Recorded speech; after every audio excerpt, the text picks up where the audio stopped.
Les CGP se mettent aux cryptos malgré une année 2022 difficile et un marché des crypto-monnaies ébranlé par la chute de la plateforme FTX. On s'en rappelle, les conseillers en gestion de patrimoine, eux, affirment haut et fort leur intérêt pour ces actifs alternatifs. Il faut dire aussi que c'est une demande de leurs clients. Mais alors, comment aborder le sujet avec eux ? Derrière ça se pose la question, effectivement, d'approcher prudemment un actif spéculatif. Pour en parler, notre invité aujourd'hui est Laurent Auvion, directeur innovation du groupe DLPK. Bonjour Laurent. Bonjour Eva. Merci beaucoup de nous accompagner aujourd'hui dans Smart Patrimoine. L'intérêt des CGP pour les cryptos, c'est récent ça ?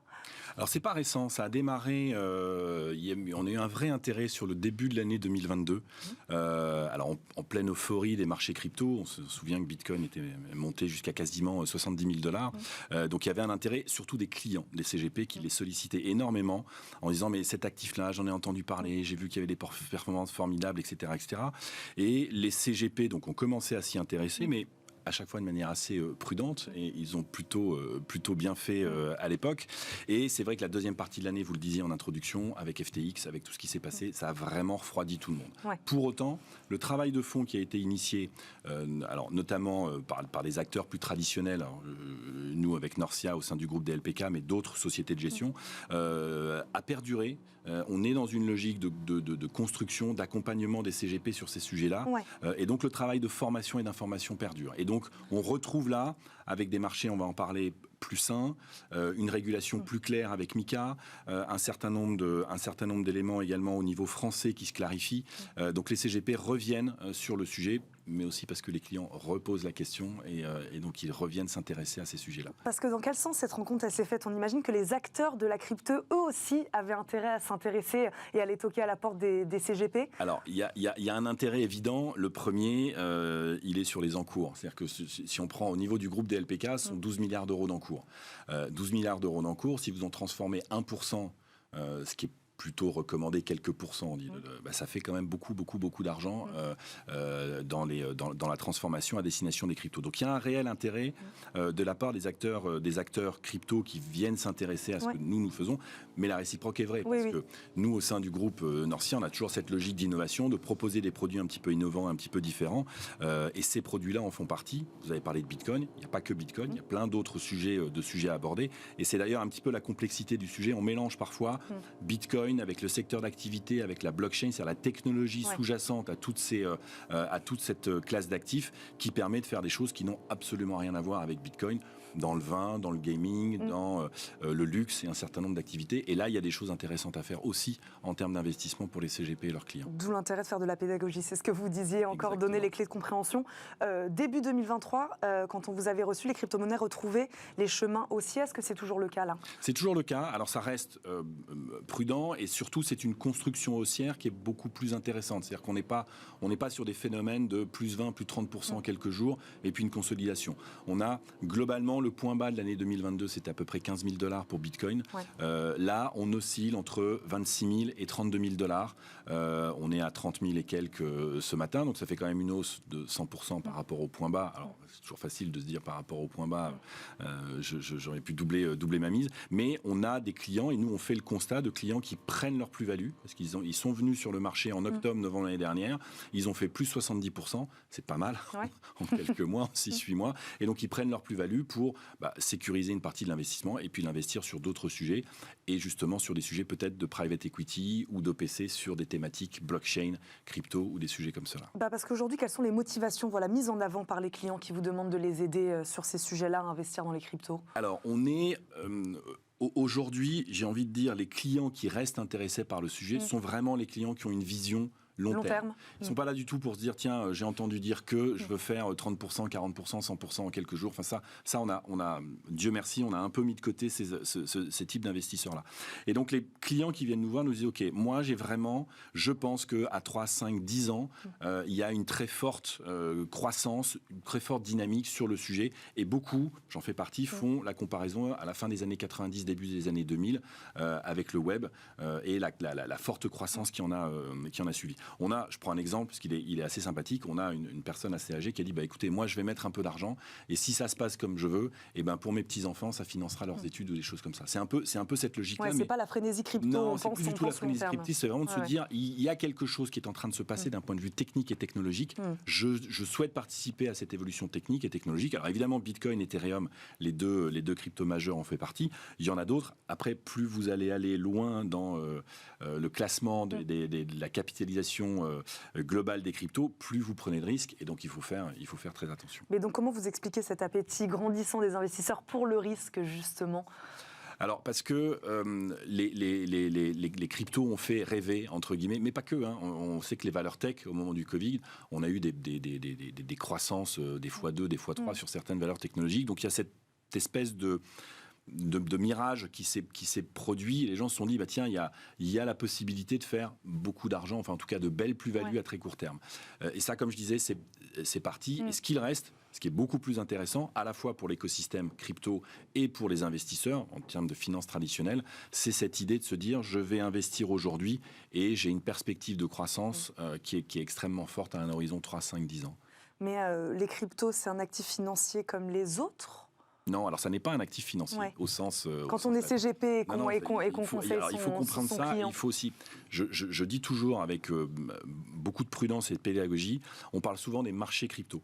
Ce ne sont pas des marchés financiers au sens où ils ne sont pas régulés comme les marchés traditionnels que nous connaissons.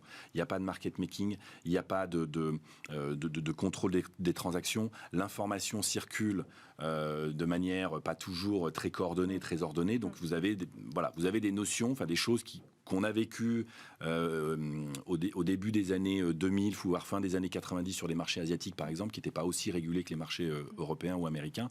Et donc, il faut être extrêmement prudent. Ouais. Alors, après, Bitcoin, ça reste un actif dont la trajectoire est assez claire, sur lequel on peut aller. Sur d'autres actifs, je dis toujours, il faut être extrêmement prudent. Ouais. Et je citerai Yves Chefouati de Tobam, qui dit, si vous considérez qu'un actif est 10 fois trop risqué pour vous, soit vous n'y allez pas, soit vous en prenez 10 fois moins. Parce que comment on leur explique la volatilité de cet investissement, tout de même ?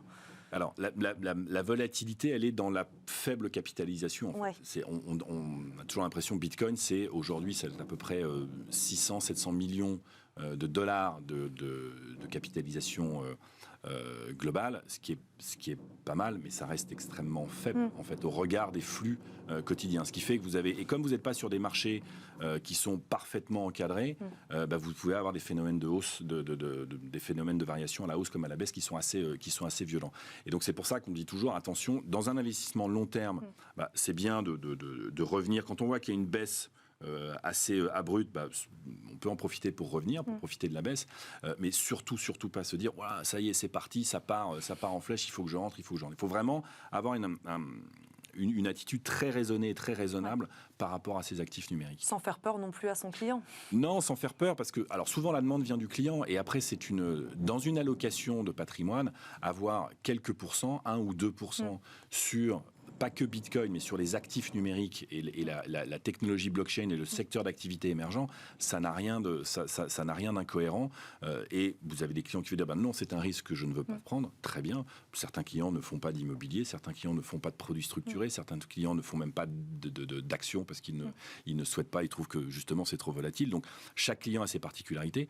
Par contre, pour ceux qui souhaitent s'exposer à minima sur cette technologie, oui, il y a un intérêt à le faire. Les CGPI sont formés aux cryptos ? De plus en plus. Ouais. De plus en plus, en fait, les chambres syndicales sont emparées du sujet. La semaine dernière, la CNCGP a tenu son midsommar avec énormément de ses partenaires.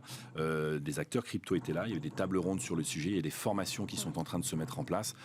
Donc des formations par les chambres, des formations qui sont dispensées directement au CGP.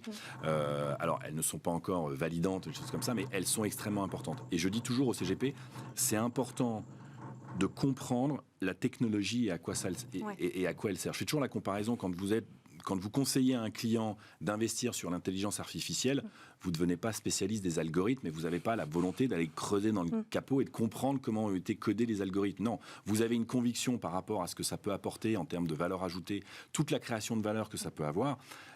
Bitcoin, la blockchain et les cryptos, c'est exactement la même chose. Quelle régulation encadre aujourd'hui ce conseil des CGP en crypto? Alors, on a le droit de faire à peu près ce qu'on veut? Alors, non. Le CGP ne fait pas ce qu'il veut sur ces sujets-là. Il faut qu'il soit prudent. Il y a plusieurs choses. C'est la dernière thématique à encadrer. C'est-à-dire que le conseil, comme c'est pas un actif financier, comme il est pas encadré. Donc, ce qui est préconisé par les chambres à destination des CGP, c'est de dire à leurs clients. On peut les orienter en disant, voilà, je pense que cette technologie-là est intéressante, ces sous-jacents-là sont intéressants, tournez-vous vers un acteur PSAN, prestataire de services en actifs numériques, pour vous conseiller sur quel le produit aller. Là, si vraiment on est sur le token, sur l'actif numérique. Si on fait de l'OPC ou du private equity, voilà, ça rentre dans le cadre du conseil du CGP, donc il n'y a aucune difficulté à dire, tel OPC, Toban, BNY, Millennium, Financial d'Arbevel, Rothschild & Co ont lancé un produit également, et en private equity, vous avez énormément de fonds qui sont disponibles. Là, le CGP est dans le cadre de ce qu'il sait faire, de ce qu'il maîtrise et de ce qu'il a le droit de faire. L'actif numérique en tant que tel, au sens Bitcoin, il faut dire, regarde, mais oriente-toi vers un PSAN qui, lui, est parfaitement autorisé et régulé pour pouvoir le faire. On va terminer par un petit conseil quand même. Meilleur wallet crypto pour vous en 2023 ? Meilleur wallet, c'est-à-dire en termes d'allocation. Ouais. Alors, je rappelle que Norcia, on n'a pas vocation à donner de conseils, et je viens d'expliquer qu'il y a des gens qui étaient très spécialistes pour ça. Notre position par rapport à ça, c'est rester sur les produits qui sont éprouvés, Bitcoin, Ethereum, qui ont un historique, qui ont été utilisés, travaillés dans tous les sens. Après, vous pouvez aller un petit peu plus loin, des produits comme Aave, Solana, Cosmos, Elrond, etc., etc. sont des produits intéressants, mais attention, soyez très, très, très prudents sur ces produits-là. Attention, merci beaucoup Laurent Heuvion d'avoir répondu à nos questions aujourd'hui dans Smart Patrimoine. Je rappelle, vous êtes le directeur innovation du groupe DLPK. Merci beaucoup d'avoir été invitation. Avec nous. Plaisir. Merci à vous de nous avoir suivis. Tout de suite, c'est Enjeu Patrimoine.